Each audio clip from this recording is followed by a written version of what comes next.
a cɛ ka ɲi a n'o ka ɲi i bɛ om nana ni hɛrɛ ye wa i bɛ om nana ni an dun ye ɲɔgɔn tɛ ɲɔgɔn man da an dilu la c'est de la qualité ɲɔgɔn tɛ ɲɔgɔn man da an dilu la c'est le numéro 1 sokɔnɔna la a bɛ manamana hali kɛnɛmana la a bɛ manamana kɛ u ka siman kɔ c'est recommandé u ka siman kɔ c'est de la qualité an di baara telima cɛ ɲuman sɔngɔ dama tɛmɛ diya an di baara telima wa da ka di trop sojɔlaw lafiyara pɛntirikɛlaw lafiyara i bɛ om nana ni hɛrɛ ye maliyɛnw sɛbɛra an di intérieur an di extérieur sɔngɔ dama tɛmɛ diya do ani siman kɔl a baara n'o ka ɲi ne a bɛ ja teliya la a b'i ka so nuguya sɔngɔ dama tɛmɛ diya baara n'o ka ɲi i bi om baara n'o ka ɲi sokɔnɔ ta ni kɛnɛma ta a baara n'o ka ɲi i bi om i bi om i bi om i bi om i bi om i bi om i bi om.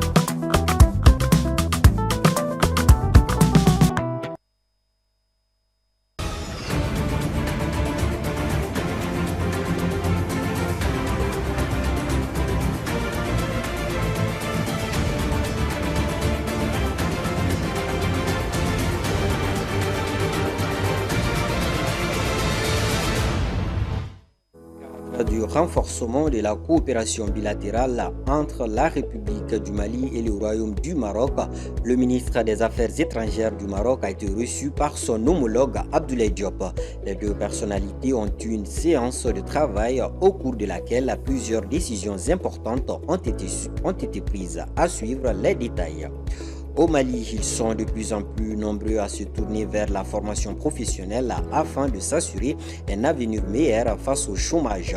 La rédaction de Advance TV a tenté de comprendre cette nouvelle tendance qui se place comme une alternative face aux études universitaires. Les détails dans ce journal.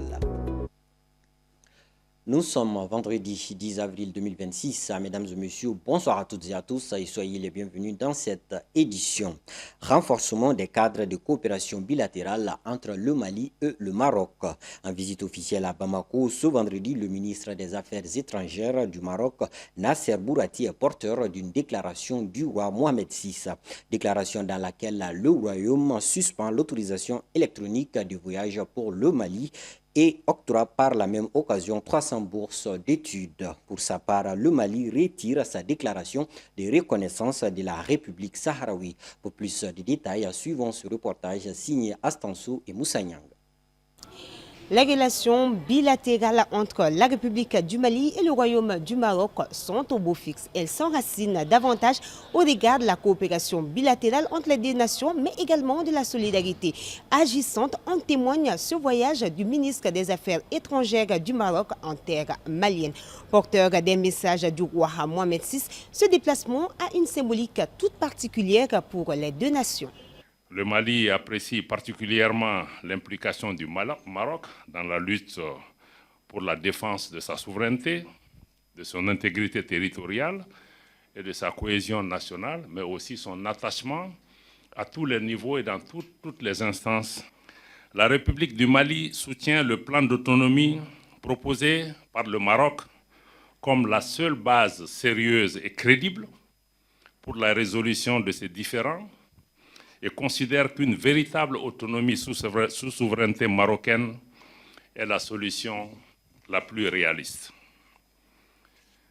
Après analyse approfondie de cet important dossier, qui a un impact sur la paix et la sécurité sous-régionale, la République du Mali a décidé, ce jour, de retirer sa reconnaissance de la République arabe sahraoui démocratique, RSD.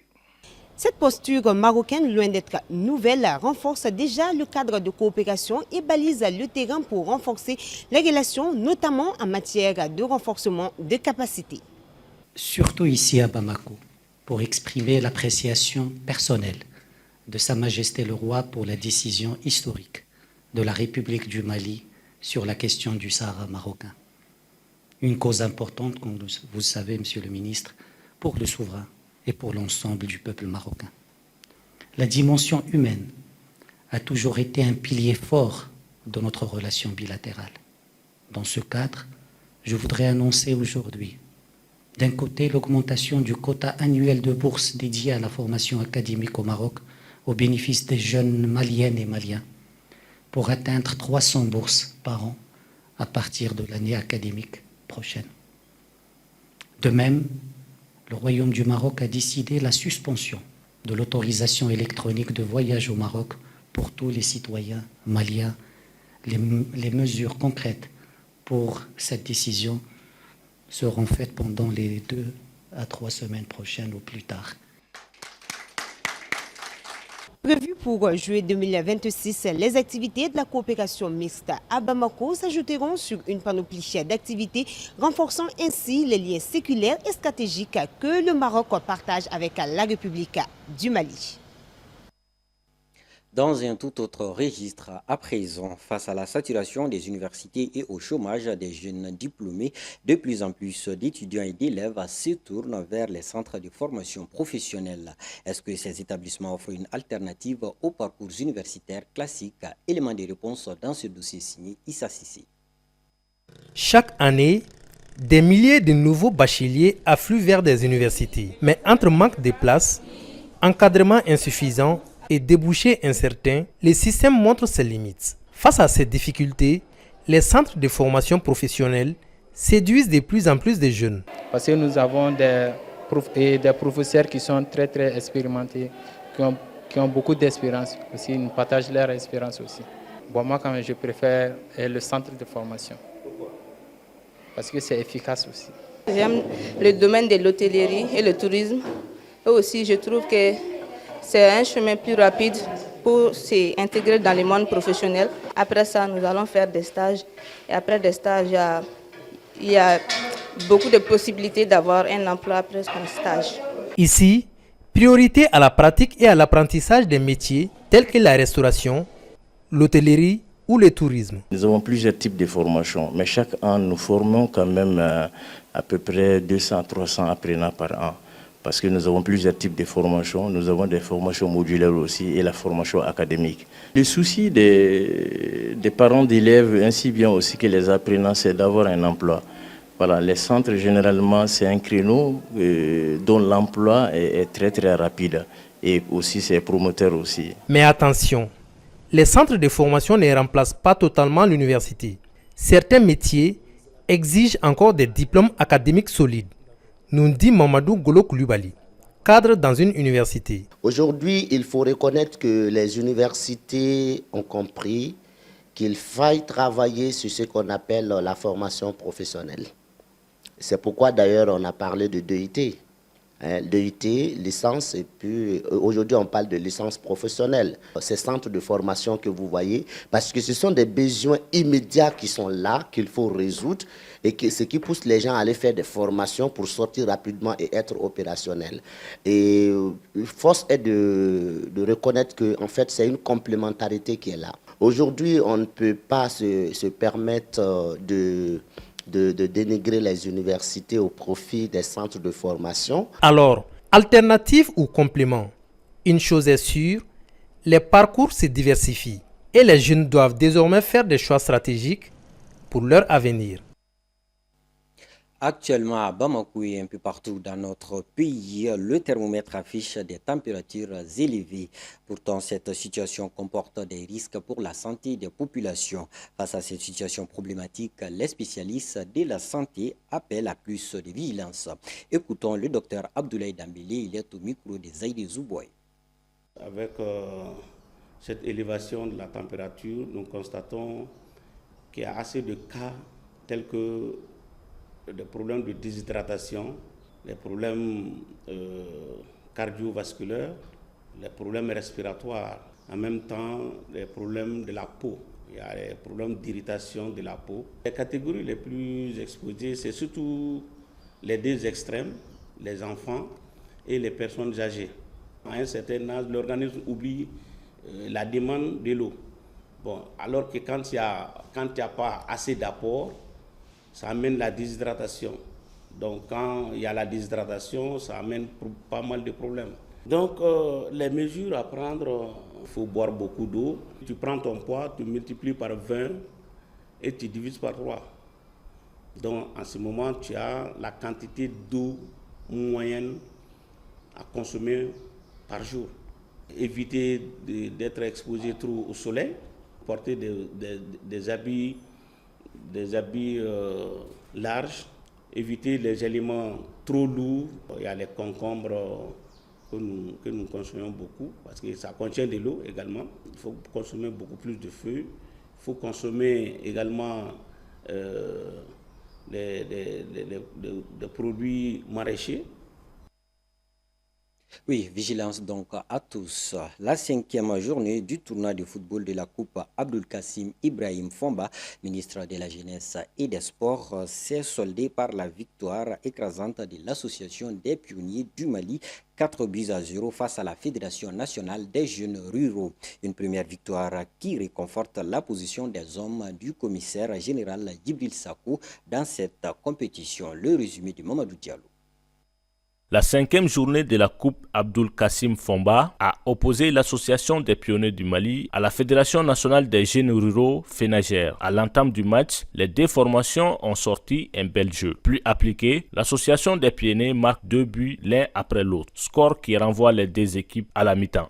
Au retour des vestiaires, les pionniers concrétisent leur supériorité en augmentant le score à 4-0. Score final du match. On n'a pas pu marquer, je suis très ému, je suis très content. C'est l'intégration de la jeunesse malienne. Nous sommes contents de nos picots. C'est l'ensemble de la jeunesse qui a gagné pour moi aujourd'hui. L'association des pionniers du Mali, déjà dans son esprit, là pour faire la promotion du sport. Donc nous sommes déjà dans cette dynamique-là. Donc cette victoire ne m'étonne pas du tout. Et je sais que nous allons remporter cette coupe-là. Rappelons que cette compétition met en confrontation 32 équipes issues des associations de jeunes. Selon les organisateurs, l'engouement est visible. Et comme vous l'avez constaté, il y a beaucoup d'engouement autour de la chose. Et les jeunes sont déterminés et motivés. Et chaque jour, nous recevons un nouveau appel et de nouveaux participants qui souhaitent participer. Mais malheureusement, ces 32 équipes, la liste est déjà pleine et on a commencé la compétition avec les 32 équipes déjà. Donc ils vont devoir attendre la 2e édition pour pouvoir participer à cette belle fête de la jeunesse malienne. Cette première édition dédiée au fair play est une manière de faire du sport un levier de citoyenneté. Page noire dans ce journal, la presse malienne est en deuil. Le journaliste Mahamana Hamei Sissé a définitivement rangé sa plume ce 9 avril 2026. Un dernier hommage lui a été rendu par la grande famille de la presse et ceux qui ont connu cet homme au commerce facile, Issa Sissé. Jeudi 9 avril 2026, quelque chose s'est brisé. Les écrans se sont allumés, les messages ont commencé à tomber. Et partout, la même douleur. Mahaman Hamei Sissé n'est plus. Sur les réseaux sociaux, les mots se ressemblent. Un baobab est tombé. Le doyen nous a quittés. Une référence s'en est allée. Des mots simples, mais qui disent tous la même chose. C'est une grande perte pour la presse malienne.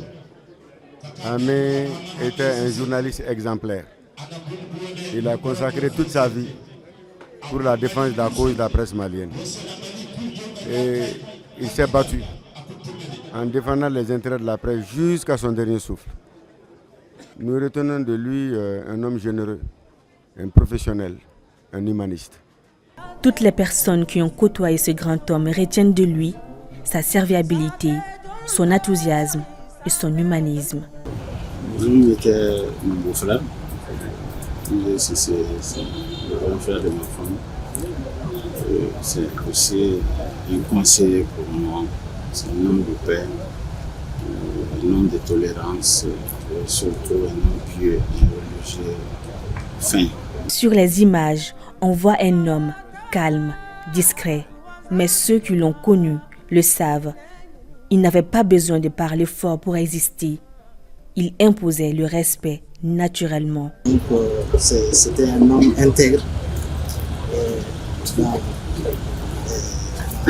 la profession. Il est connu et reconnu pour sa droiture pour son professionnalisme, pour son intégrité, en tout cas dans le monde médiatique mondial. Je retiens l'image d'une grande personnalité de la presse malienne. C'est une lourde perte pour notre profession. Ahmed Cissé, c'était un repère pour nous, la génération future. C'était un homme ouvert, un homme accessible et qui a un sens d'écoute très élevé. Parents, amis, collaborateurs inconsolables ont accompagné M. Cissé à sa dernière demeure, qui repose désormais au cimetière d'Amdalaï.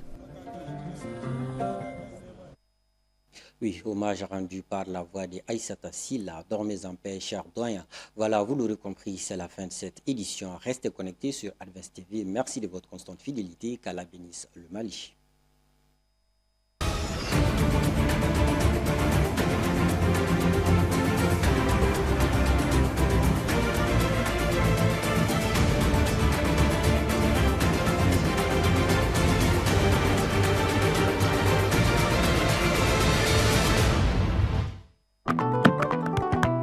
Kakateli, Achekai, Anokai. Ibe om nanani wa ibe om nanani anduye. Nyokote nyokomanda, andilula, c'est de la qualité. Nyokote nyokomanda, andilula, c'est le numéro 1. Sokononala, abe mana mana, halikene malala, abe mana mana ke. Ukasimanko, c'est recommandé. Ukasimanko, c'est de la qualité. Andi paratelima.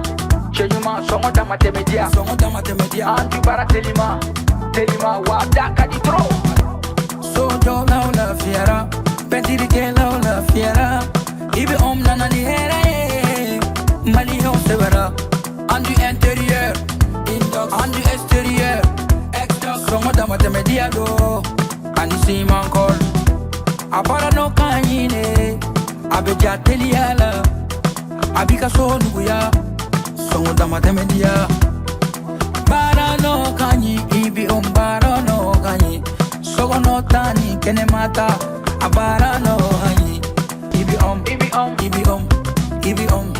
ibi